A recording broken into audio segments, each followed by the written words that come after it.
সকালে বাড়িতে বেশ কিছু মানে ব্লকের বিভিন্ন প্রান্তের লোকের সঙ্গে এসে সাক্ষাৎকার করা হলো।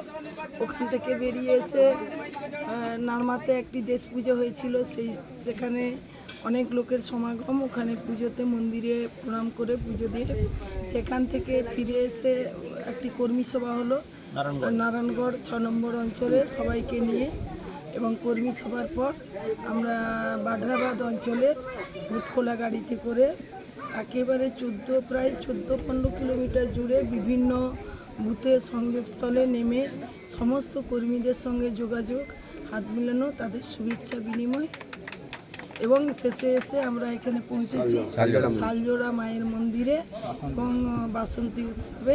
সেখানে মায়ের মন্দিরে মায়ের পুজো দিয়ে এখানে সবাই মিলে সকাল থেকেই ঘুরলেন এলাকায় এলাকায়, স্বতঃস্ফূর্ততা কতটা দেখছেন সাধারণ মানুষের মধ্যে স্বতঃস্ফূর্ততা মানে একেবারে পুরোদমেই রয়েছে।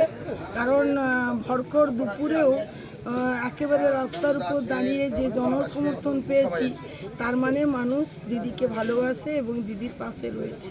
আপনার সমর্থনেই তো তৃণমূলের সুপ্রিমো মমতা বন্দ্যোপাধ্যায় এই নারায়ণগড়ের মাটিতে সভা করতে যাচ্ছেন, কতটা লাভ হবে তৃণমূলের পক্ষে?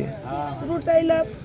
দিদি মানেই তো বাংলা, আর বাংলার মুখ মানে দিদি। শুধু বাংলার মুখ নয়, দেশ তথা বিশ্বের মুখ। আর সেই দিদি যখন এসে নারায়ণগড়ের এইতে মাটিতে পা দেবেন এবং কর্মীদের মাঝে তিনি দাঁড়িয়ে বলবেন, সেটাই আমাদের অনেক পাওয়া। সভাতে কত সংখ্যক মানুষ পৌঁছবে, কত সংখ্যক মানুষ নিয়ে যাবে তৃণমূল? আমাদের যে মাঠ আছে তা উপচে পড়বে, এইটুকু আপনাকে